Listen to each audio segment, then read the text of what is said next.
Hey guys, welcome back to Let's Play The Binding of Isaac Rebirth. I'm Nye, and we're hoping that we actually get off of a win streak of 1 today. Samson it is. So as some of you may know, I play a lot of League of Legends. I'm not very good at it, so let's get that right out right now. I make a lot of extremely silly mistakes. I'm pretty bad at the game, but I enjoy it. League satisfies my itch. What itch, you may ask? Well, I get asked at work a lot by a variety of customers. Basically, what games... They ask me for my opinion on insert this game here. And the problem with asking me my opinion on insert this game here is chances are I don't play it. I have really eclectic taste. But of course, you know, I work at a video game store. So, I always get asked, what do you think about the new Call of Duty? What do you think about the new Battlefield? And I'm like, guys, it's not what I play. Every so often, I get someone who asks me, well, what do you play? You know, what type of games are you into? And see, that's the really hard question, because I kind of like shooters. Like, don't get me wrong, I like shooters. But over the years, you know, I went from playing, GoldenEye was my first big shooter. Obviously, GoldenEye was the first big shooter for a lot of people. But GoldenEye was my first big shooter. I played some Duke Nukem back in the day, did a lot of stuff like that, you know, loved the multiplayer in that, and really kind of solidified my love of the first-person shooter genre back with Perfect Dark. Me and my best friend sitting there on the N64, and we would continuously be, you know, playing against each other, against his brother, and against, like, 7 computers, back when, you know, the computers were awesome. And we thought it was absolutely badass that we could fight against computers. It was a great thing. So I've been playing shooters for years. And the thing is, some time ago, I just lost the interest in playing a competitive first-person shooter. I've played Call of Duty Advanced Warfare, which at the time of this recording is the latest Call of Duty. I probably will not be playing Black Ops 3, which at the time of this recording is the newest announced Call of Duty. I just don't find myself interested. So, but I will play stuff like, Rainbow Six. Like, Rainbow Six definitely has my interest. The new one, definitely. And, that, you know, comes up to why okay, there, we get some slowdown. It's cool, game. I'll be here when you're ready. There we go. The reason why I don't really appreciate the standard shooter nowadays is because the sense of teamwork that I used to love in those games has kind of gone away. One of the reasons I loved playing Perfect Dark with my best friend against bots was because he and I would do 2v6. And, you know, he and I are very much like the Army of Two style players. You know, we do the whole let's go back-to-back thing, and let's, you know, toss me a mag sort of thing. Here, I'll cover you. You know, we've done that on every game from Halo to Call of Duty, Borderlands, we did it on Gears of War. I mean, we've done it for years. So that's been our thing. But as of late, it doesn't feel like the first-person shooter genre. You know, I'm going to go see what's in the shop. I'm curious. It doesn't feel like the first-person shooter genre has really focused on letting me have my strategy, and has instead focused on let's go do... You know, we're going to do this. Let's go do something stupid. You know, that's what it really feels like to me. It feels like the first-person shooter genre wants me to just go stupid, go big, or go home. So, strategy is the kind of the main thing that I really want. I really wish I could get one more cent. Is there a way I can get one more cent? Strategy is the main thing that I want in a lot of games right now.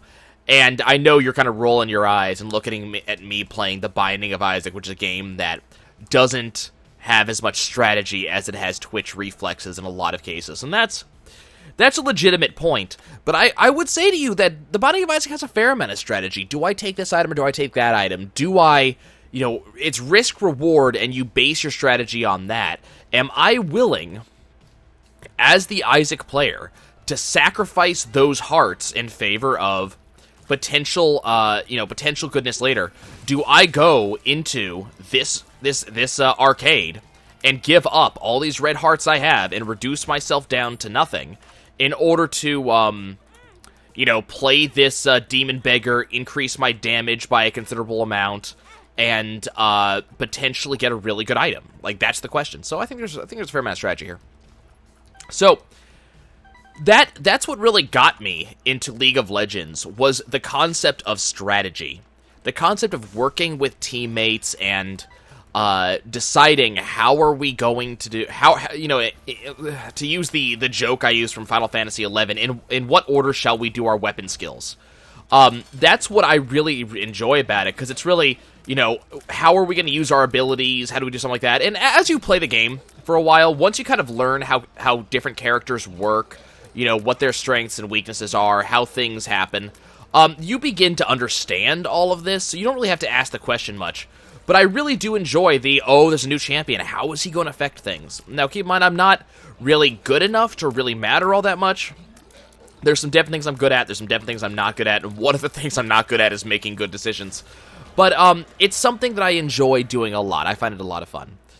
So, and as some of you may know, for those who watch the channel and have watched me stream and stuff like that, my name in League of Legends is very easy. You'll find me very quickly. N-A-I. That is it. That is my league name. I continuously get people who are like, oh my god, how did you get that name? Stuff like that. I just got it.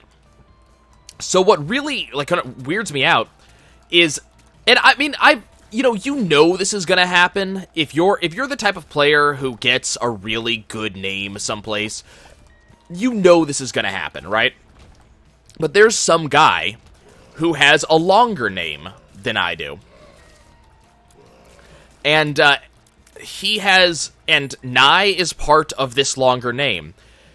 And he contacts me once every couple of months to ask me, will I sell my name to him? Sell. As in for money. And he doesn't get that I don't want that. And one of his arguments, which cracks me up more than is, I'll get you platinum. As in, he will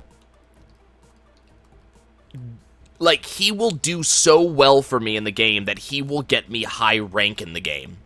Or, as in, he will make it look like I got it. And I have to keep on telling him, dude, he's like, at one time, he was like, imagine how proud all your friends will be when they see that you're platinum. I'm like, dude, then they'll know it wasn't me. I don't get that idea. Like, we're playing a game that is based around skill and personal ability, and your big argument for me to sell you my character is that my friends will think it's me doing all of this? It's so odd. Like, the concept of, here, let me do this because your friends will think you're really good. It's such a weird,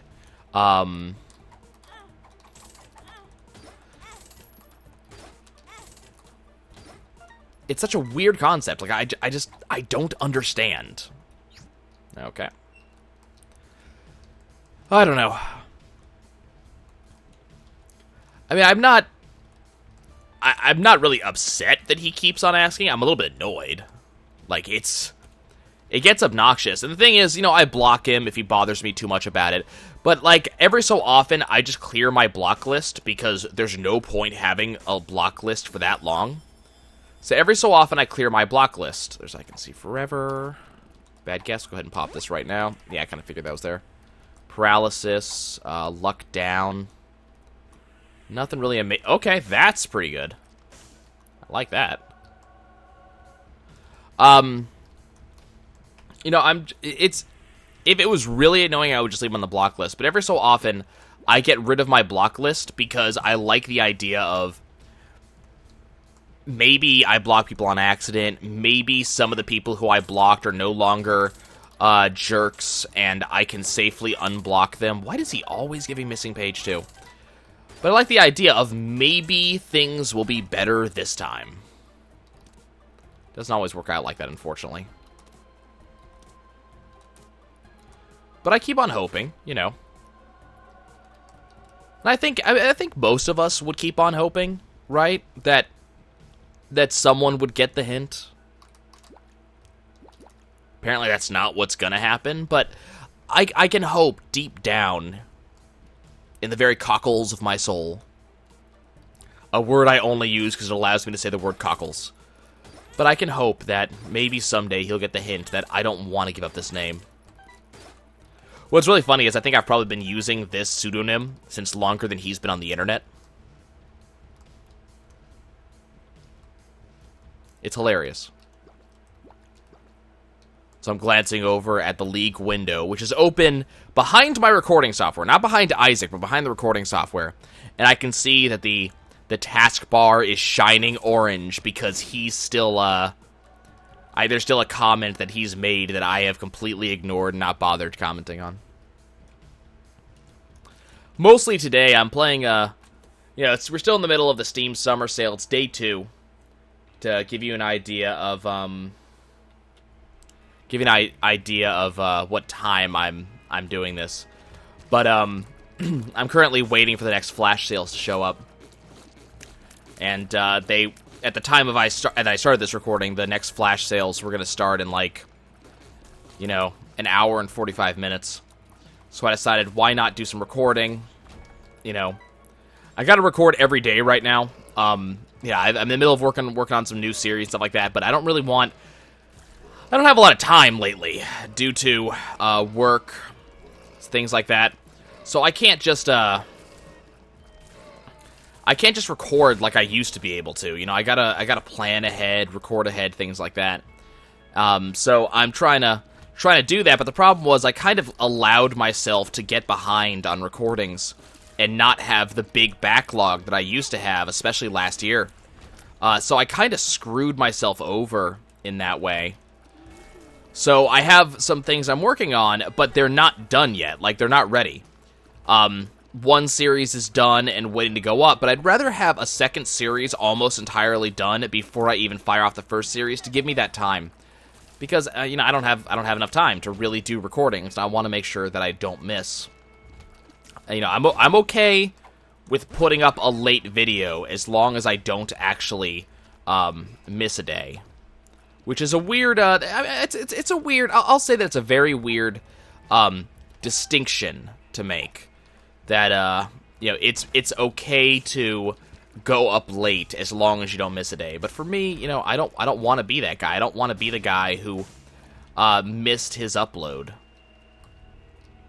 So I won't.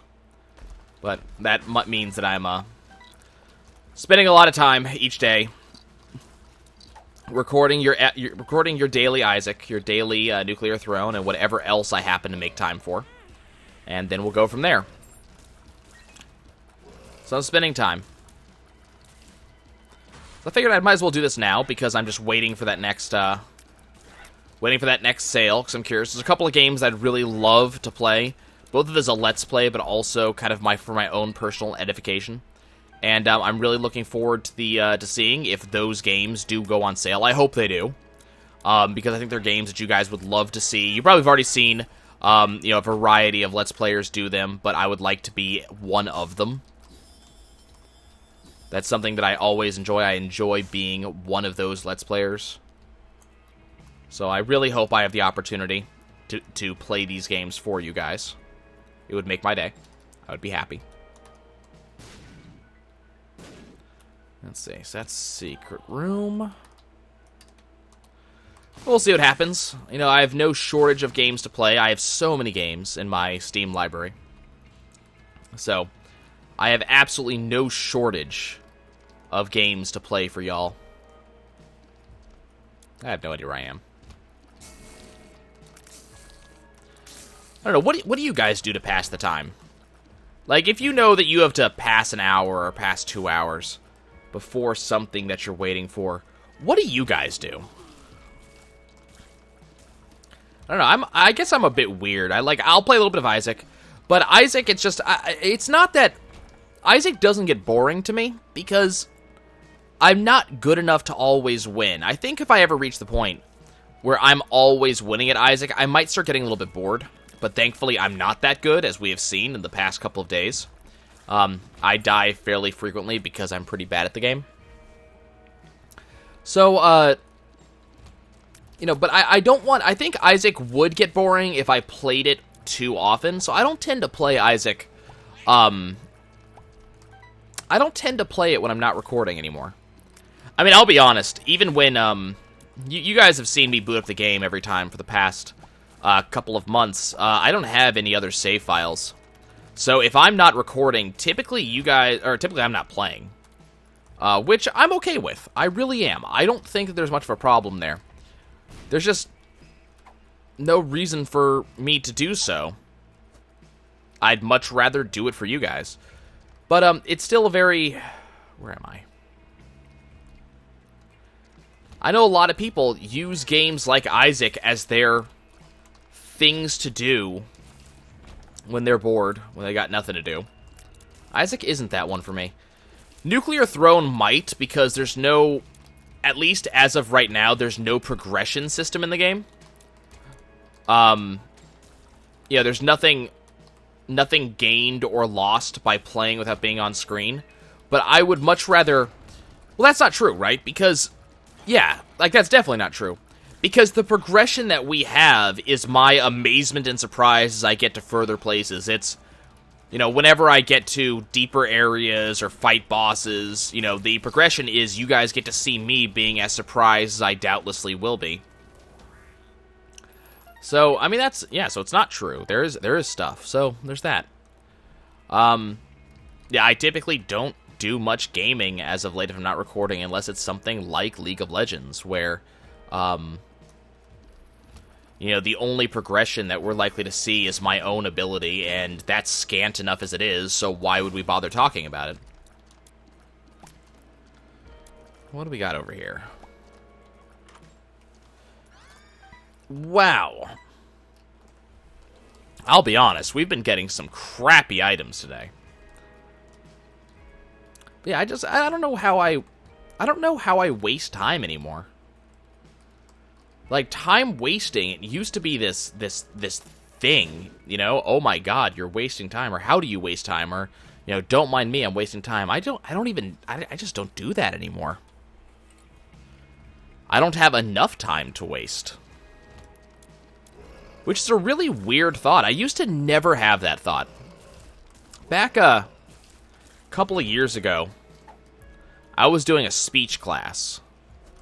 And I was doing it because the college required it. I've never really needed that. I've been a fairly decent public speaker. I still get, jittery and nerves. And I think most people do when public speaking. Is you get those nerves, even if you know what you're doing. But it is one of those things that gets easier and easier the more time moves on.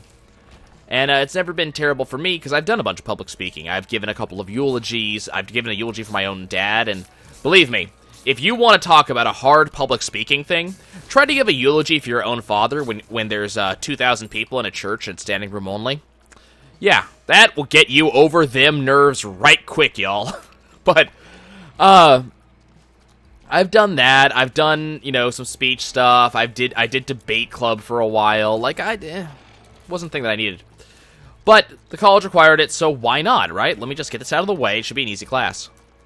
And keep in mind, I was a late entry into that class, and I got in possibly about 3 sessions after the class started. And neat. One of the things that the teacher wanted to do was an interesting little exercise. So the first day, the teacher wanted us to recite some sort of story, in the oral tradition.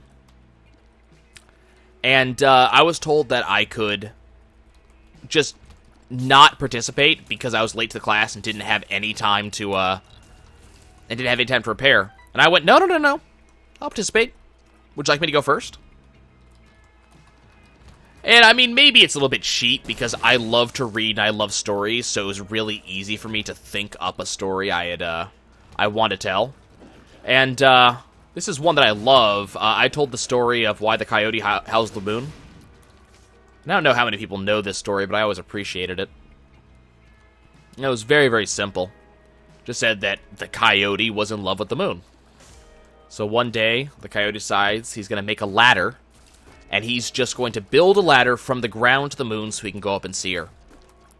So he starts collecting all kinds of junk throughout the desert, picking up chairs and barrels and tumbleweeds and rocks, and builds this gigantic mound of nonsense and trash that reaches so high it reaches up into the sky, into the moon itself.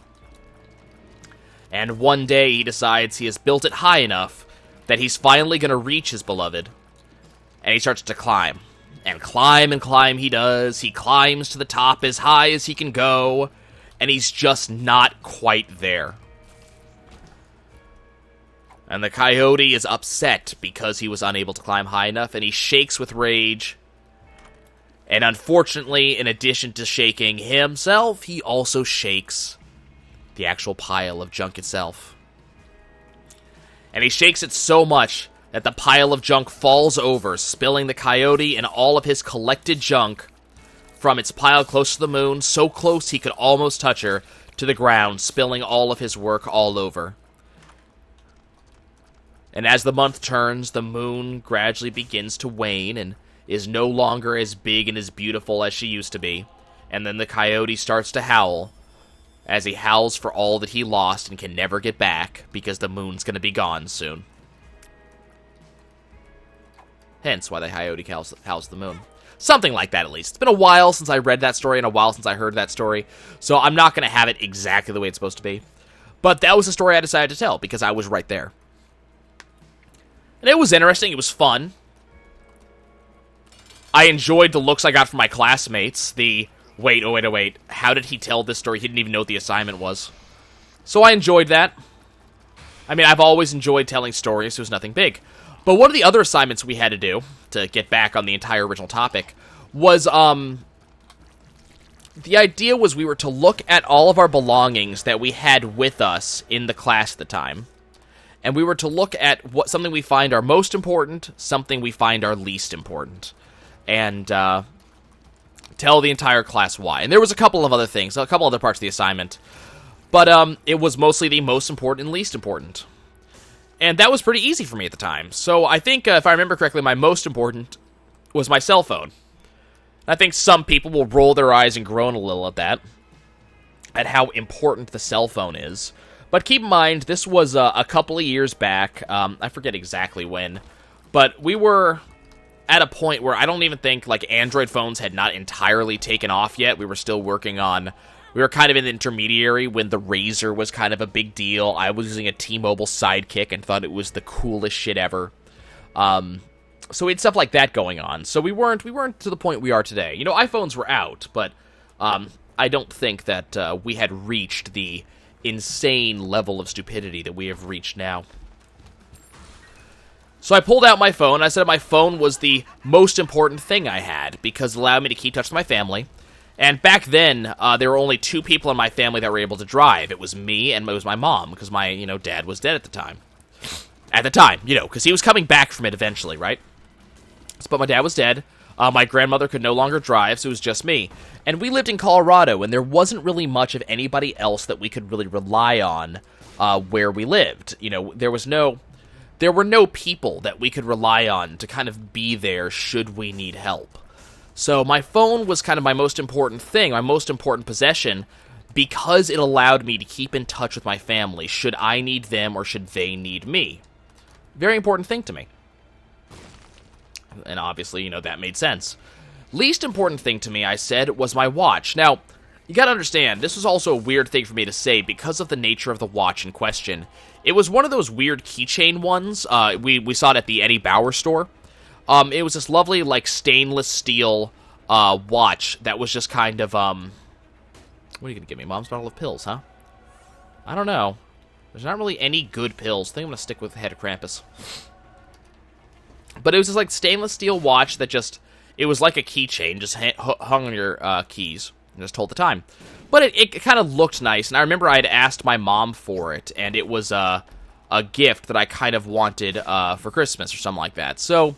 It was a cheap little thing. Like, we're not talking a really expensive thing here. So my mom got it for me. I have too much red health, so we're gonna get rid of some of it. Still want this though. So my mom got it for me as kind of a stocking stuffer. Stocking stucker. Yep. Stocking stuffer for Christmas. But I pulled out that watch, even though it had been that important to me. I pulled out that watch and said it was the least important thing of my possession. And I said it was because time was not all that important to me. That, you know, I didn't want to be bound by the clock and bound by the watch, and therefore my watch was the least important thing. And I think my teacher must have smiled and laughed and said, what a silly little idiot, he doesn't understand yet, but soon he will. Nowadays, I really understand that, and I kind of live by the clock, and not in a, you know, kind of interesting way or anything like that, but in a way that, like, I end up having to deal with the clock a lot. I work in a retail environment. You know, we're watching our open and our close times. We're checking to see how much money we're making per hour. We watch to see when we can take our breaks, how long our breaks have to be, when we open, when we close, all that kind of stuff. So that watch, even though I don't really enjoy it that much, it's become a pretty important thing. But even more stuff like that, like the schedule that I upload videos on. You know, I upload videos on a fairly strict schedule as best I can. I want to upload once a day. And if I can do so, I want to upload towards the morning time, my time, because that makes my life a little bit easier. That's just a thing that I want to do. Let's go ahead and pick that up. Go ahead and Rune of Hagalaz this room. We got little to nothing good out of it. So it's such a weird, different thing for me to think of nowadays, to think back at the younger me and then think of me now and just think of the differences there. I don't even want that. And, you know, think of that difference. Think of the difference of, I used to not care about the clock, and now I'm watching it all the time. Even more so because, you know, recently I went from an hourly worker to a salary worker. And there's going to be those of you out there who wish to congratulate me on the change and think it's a wonderful thing. And there's also those of you out there who just shook your head and went, oh, you poor bastard. Because some of you understand.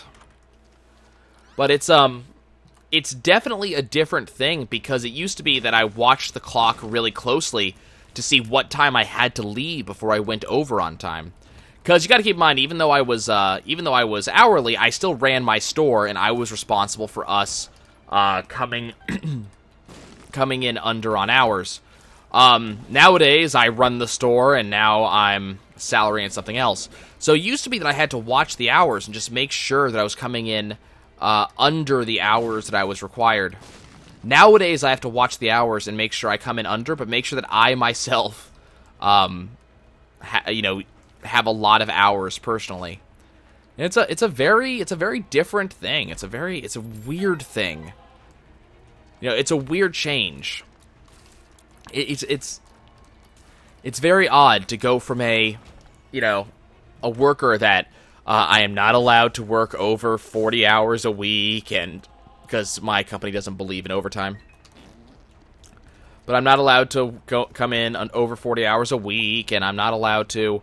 Got to make sure other people, come in under 40 hours themselves, and they don't use it too many hours, and all that stuff. And nowadays, I mean, a lot of that still holds true, so I still got to make sure that the other guys don't work too much.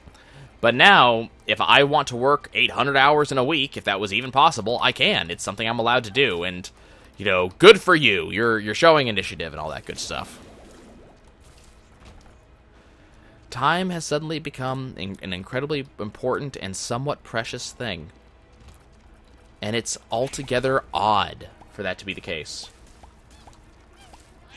You ever just think about that and think back to the previous yous that have existed in the past and think about how different life was back then and how could you think that way?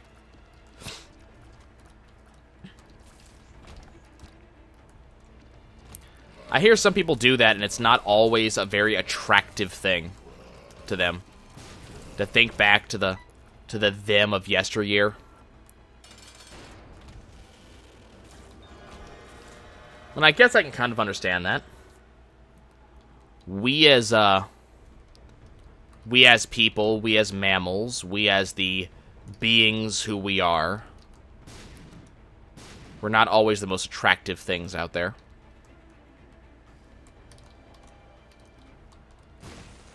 Not as in a, sexy sense, because I'm sure you guys are all sexy.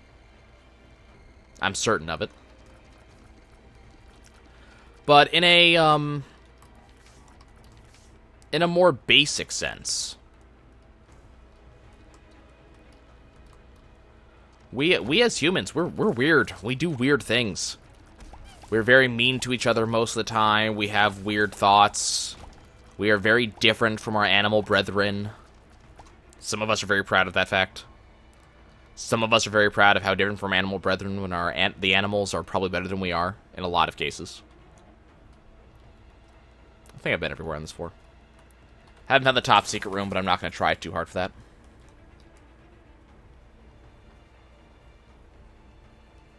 It's actually, speaking of being sexy, yes, we're getting into that discussion. I was, do you guys ever, look, just try to trace back discussions and such to try to figure out where the origin came from? You ever do that before? Or do that with other things, like where did I first learn of this? Where did this come from? When did I start to love blue cheese? Stuff like that. The one that cracks me up is occasionally looking back and trying to think, where did I first learn of this band? I don't even want that. Where did I first learn of this band? Or this song? No, what's really funny is in some cases, the place I probably learned that song from, or that band from, could probably in some way be traced back to Weird Al Yankovic. And I say that because I'm thinking of Weird Al and the polka songs he does. Now, if you don't know who Weird Al is, go educate yourself right now. Put this video on pause. I will wait. No, really. If you don't know who Weird Al is, go educate yourself right now.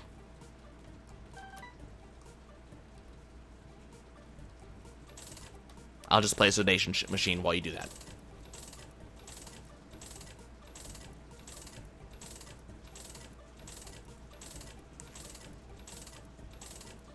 Okay, good. I'm assuming because you're back, that means you went and you educated yourself on who Weird Al is and why he is one of the best entertainers in the business. Congratulations, you have taste. So one of the things Weird Al does, for those of you who don't know, and if you don't know, then you probably didn't investigate deep enough, Weird Al has this really lovely habit of every time he puts out a new CD, he does one of his polka remixes, where he takes a bunch of fairly popular songs of the most recent kind of song lists, and makes a polka medley out of them. Where are you going? No, come back here. It's awesome. See, what's really cool about this is that he takes songs you may not know, especially if you're like me. So, I am in no way a person who listens to popular music. Ever.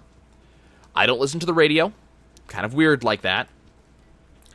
There's very little that the radio has that I could possibly be interested in, for the most part. This is a pretty true thing, just kind of in general. I'm not interested in anything the radio has to offer. So what typically ends up happening is I don't really end up hearing about these songs that everybody is so big on. You know, Miley Ray Cyrus and Wrecking Ball and stuff like that. I never listen to this stuff. It just doesn't happen. I'm not interested.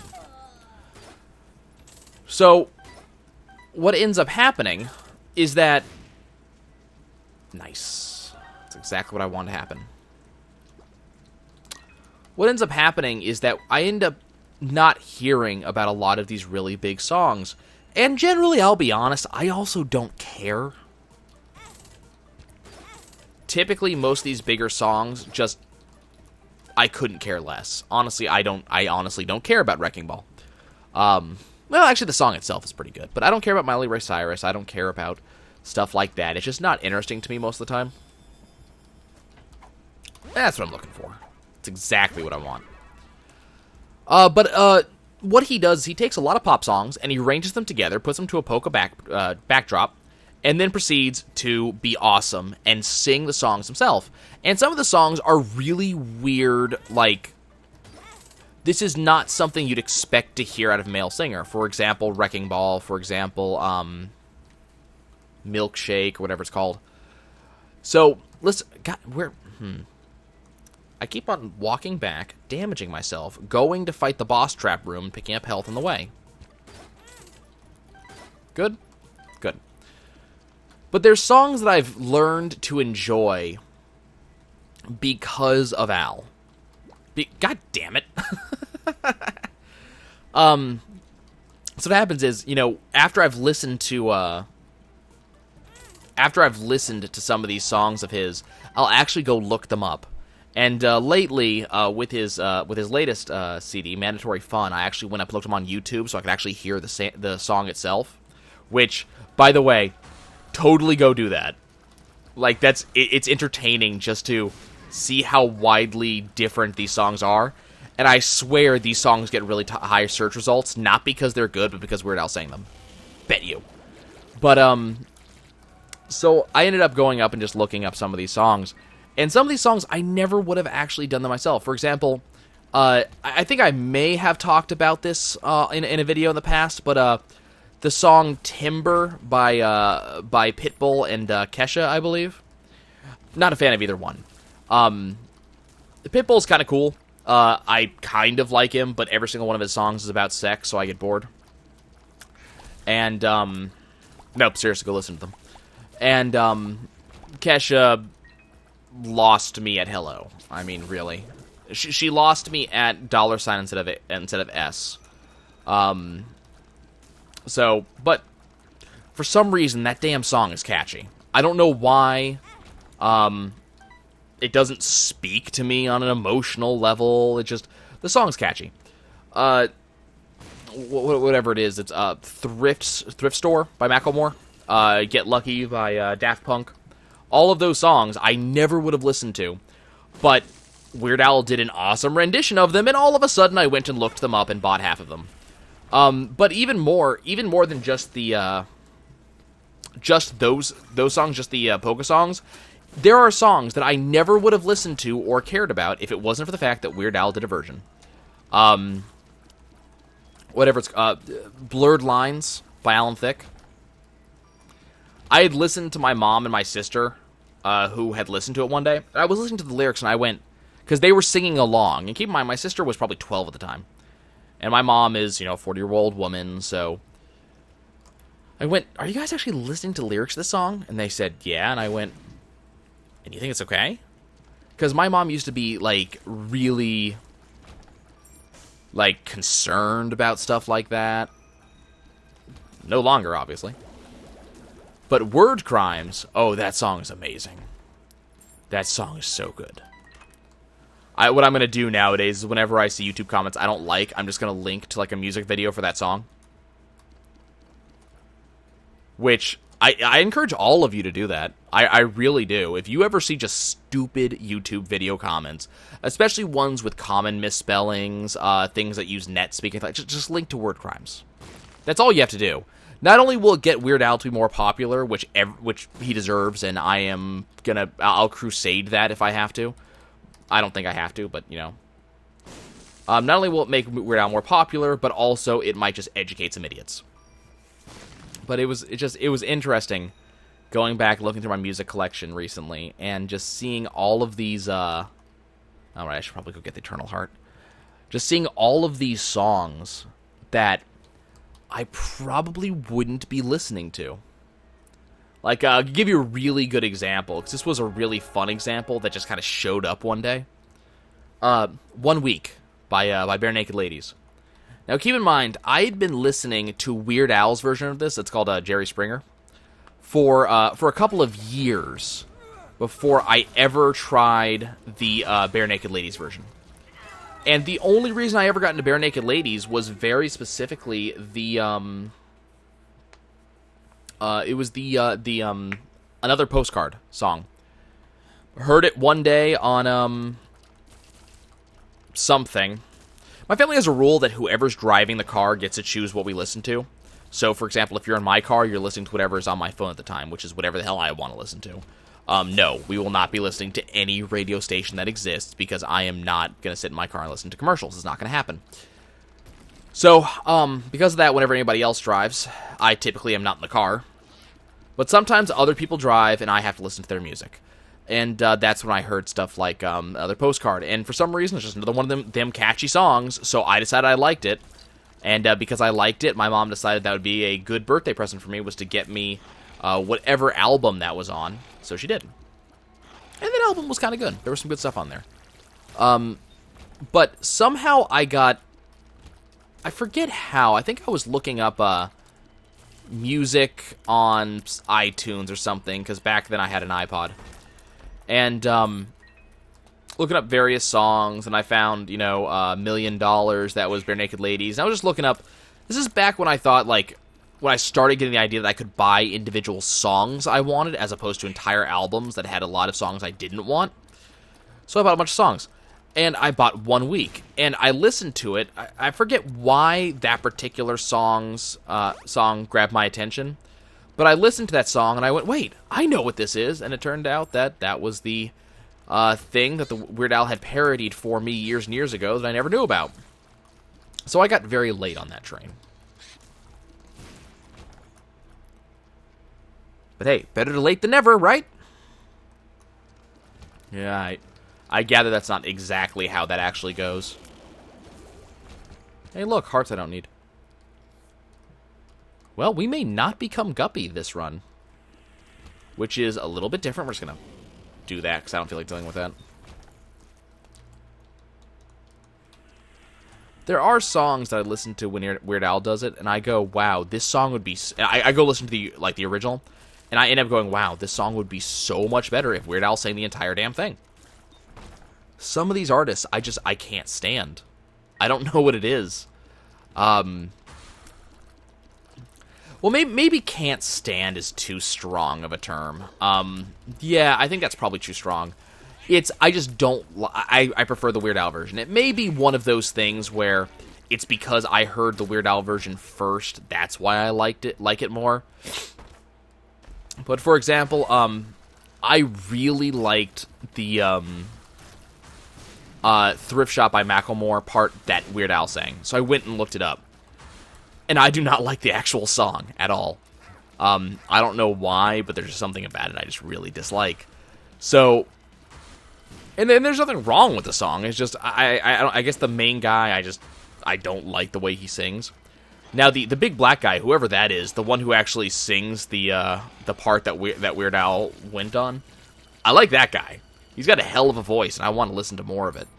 But, So, it was just one of those things that, there's just some of these people that I just don't like listening to them. And so I keep on going, man, I really wish I could get a version of this where Weird Al sang the entire damn thing. I think part of it might be the fun stuff he does in the polkas. Like, he adds, cartoonish sound effects and the background song, like when he's doing it with, he's not doing it with the original instruments. He's doing it with, big brass band stuff, trumpets and trombones and stuff like that. He has all kinds of just weird little things that he does with the songs, which are so much fun. And one of them was the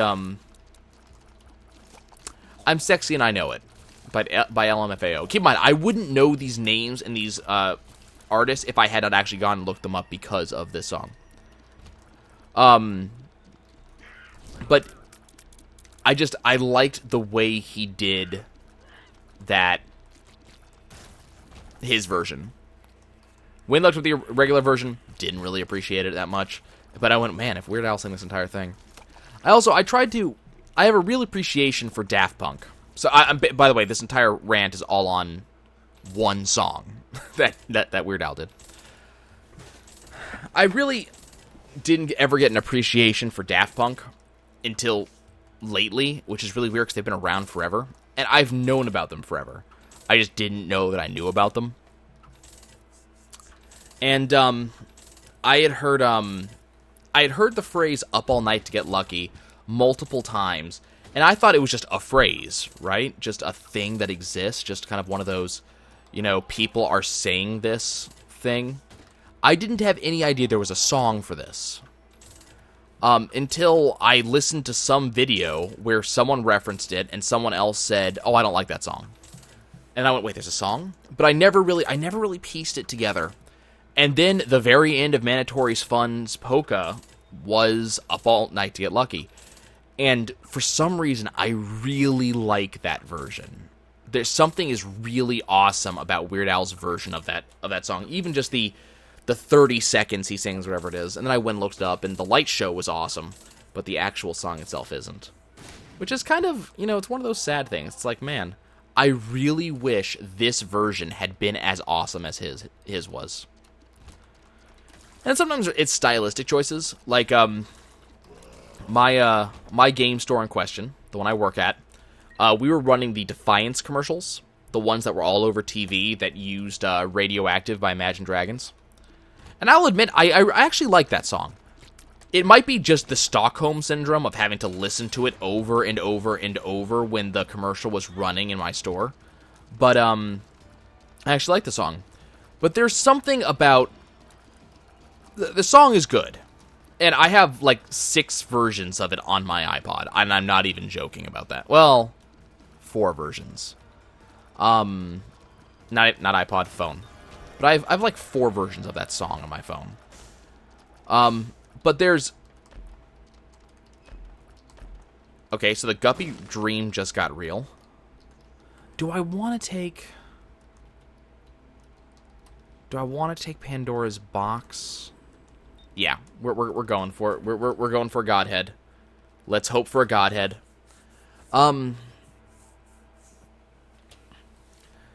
There's a part of okay. Abel. There's a part of Radioactive where it's before the chorus each time, when there's a short rest in the song, and then there's dun dun dun dun dun dun dun dun. So, that's the part everybody knows, right? And I really enjoy that part, as does basically everybody in existence. But for some reason, there's some weird thing about the way Al does it. There's a lot of hands. I've never seen that many hands in one room. There's something weird about how Al does it. He's got this. They do this very, he does a chord, which makes it interesting, but he also does this very deep, his song is called Inactive. But when he actually sings that part, he sings this very deep down part. It's his chord is so much deeper than the one in the original Radioactive, and I can't help but feel his is better. That's the... I keep on listening to Radioactive, the regular one, and whenever I hear them sing it, I go, wait, why is that chord so much higher than I'm used to? Go back to the original, I like the original. And then I remember, oh wait, the original is, this is the original. I'm thinking Al. It's, he is ruining my appreciation of other people doing their songs. And I'm not joking about having 4 versions. I have the original Radioactive by Imagine Dragons. I have Inactive by Al. I have Lindsey Sterling and Pentatonics did a version of it. And I'm trying to remember what this guy's name is, but there was a pianist who following Devin Supertramp on YouTube and watching his amazing videos. I found this pianist who did the Halo theme song with Lindsey Sterling. He did a piano version of Radioactive, piano and dubstep version, which I am in love with his version. I listen to that all the damn time. Part of the reason why I liked it was just because of the cinematography that Devin Supertramp did, putting it on a lake, which was very, very cool, and just seeing this baby grand piano out on a lake, because reasons. Just ridiculously cool. But the actual music itself is done very, very well, so I really did enjoy it. Unfortunately, I am a scumbag who doesn't remember artists. I mean, no, I mean, there's no excuse. I was gonna say, you know, I have this really gigantic music library, and just my favorites list, just the list on my phone is 1,000 items long.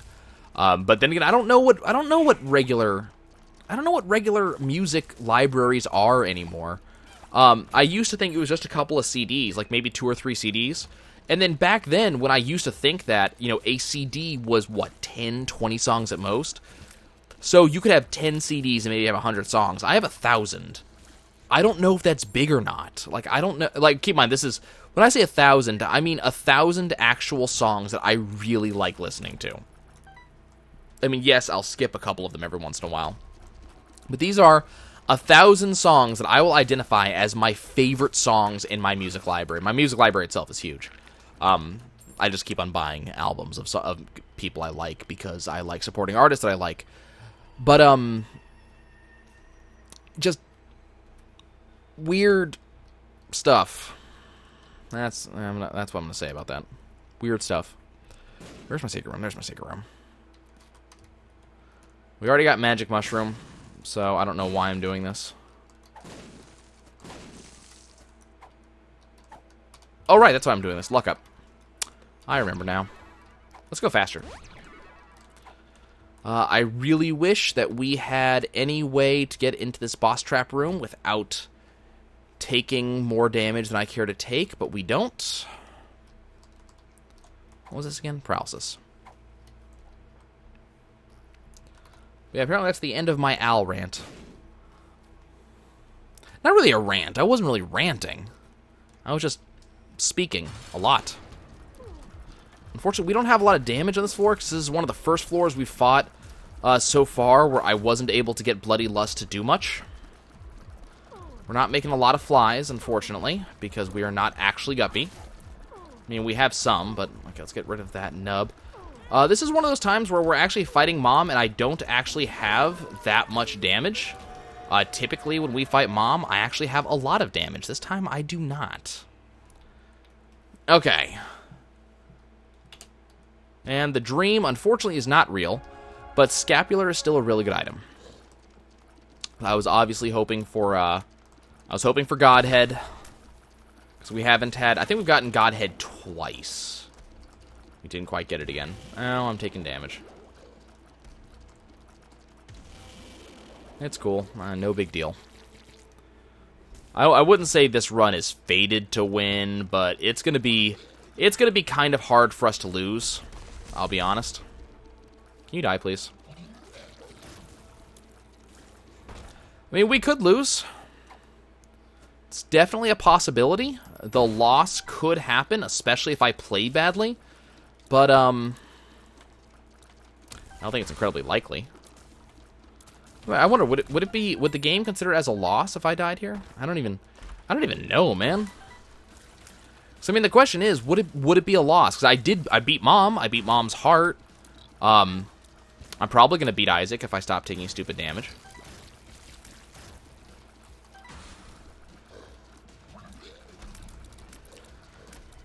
I don't know. I think it's the first time in a long time I've done a 40-minute straight rant. Or just at least, again, not ranting, just this was me talking, but 40 minutes straight talking of just random topics and just unhooking my brain. I don't know, it's kind of hard to just unhook your brain, you know? Like, just let it in your mouth run off and go do their own thing while the rest of you does other things. Because I was just not really paying attention to Isaac. I've just been letting the game do its own thing and just whatever items it chooses to give me, I take, and I just keep on moving on my own time. I got a Lazarus Rags back there at some point, and then died with it without paying any attention or even commenting on the fact that I'd gotten it. You know, it's hard to just let your brain go on autopilot, and that's something I got to learn how to do. And there are ways to learn. Like, that's what you go to improv class to kind of learn how to remove the filter. And unfortunately, oh, this is. Thank you so much for giving me this item that helps me so much. But, you know, that's something I need to do. I need to go learn how to remove the filter. You know, we all, when we're in public, especially in some places, when you can have the filter on, and it's such a bad thing. Sometimes. Like, sometimes it's good to have a filter on, but there are some times when it's like, why are you filtering yourself? Why are you censoring yourself? You probably have really interesting and insightful things to say. I don't know what they could possibly be, but you probably have them. I don't want to reroll myself, thank you. Okay. But you probably have very insightful and interesting things to say, and we should probably hear them. I mean, yes, if you have, like, random racist, sexist, homophobic thoughts, maybe, maybe we really shouldn't hear those particular words. But, like, I don't know, we were talking, I was at work today with a temporary associate, someone who I brought in because another of my associates is on bereavement leave. And I brought this guy in, and he used the term window lickers. And I'm sitting there thinking, he was commenting that my store has more window lickers than his store does. And so my immediate first thought is he's talking about, like, window shoppers? Like those, like people who press their nose against the glass and salivate on the glass because, ooh, I want that thing that you have in there. Like, that's where I thought he was going with that. No.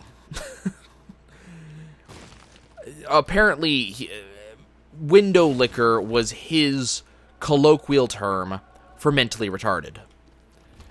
And he was talking about a couple people we had. I was in the back room doing a training-related phone call for an associate who I was helping out. And when I came back out, there was just this woman in a very bright and, I'm going to use the word she used, anime-style thing. Like, dyed hair, dyed in a variety of colors, and very bright outfit, so on and so forth. And as soon as I came out, she goes, "Oh, hey, look!" And then she comes over and offers me a hug. And I do what I do every time in that situation. I give the person a hug. Because if you want to give me a hug, I have every indication of giving you a hug back. That's just how things work. If I ever get big enough to do conventions, if you want a hug, I give hugs. I had no idea who she was. Apparently, she comes and talks to this associate all the damn time and kind of creeps him out. Which amuses the hell out of me, because he's ex-army and works with explosives, but, apparently you can't blow up all of your problems.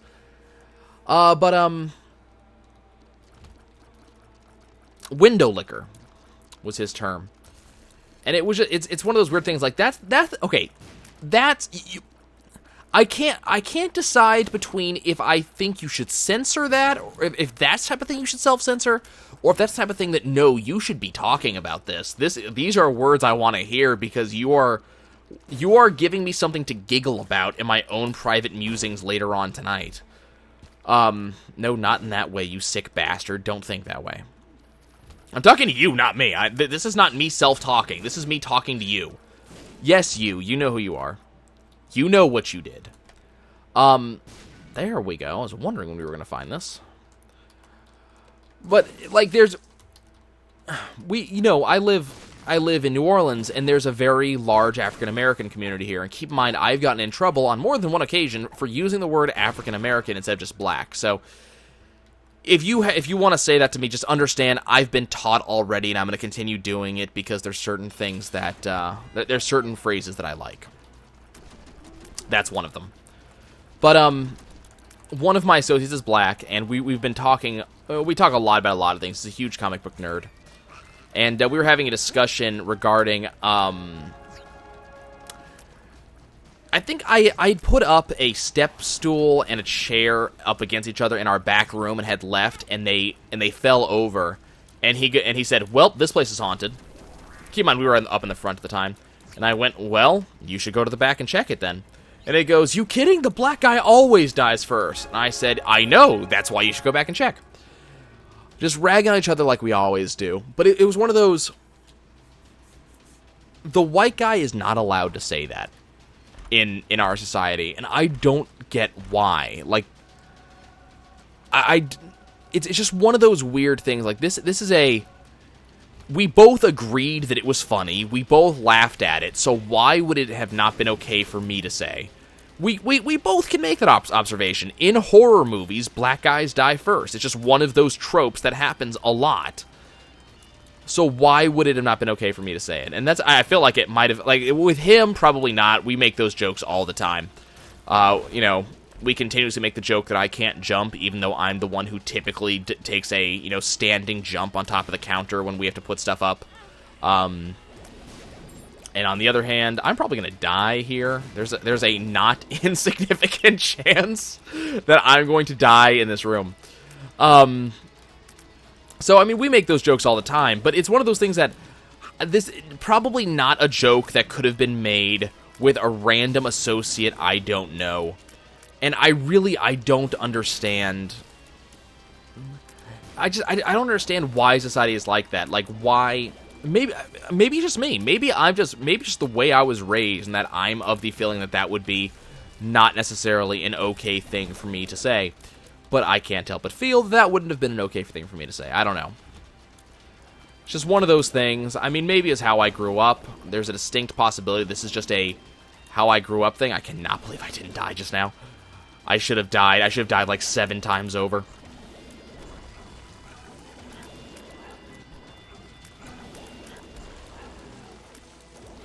Why are you not dead? Why? Why are you not dead? Oh, I'm dead. I died. Oh no, the streak's over. Okay, guys. The streak of 1 was over. That was a really weird run to end on, but bad things happened. I tried my best. I'll see you guys later.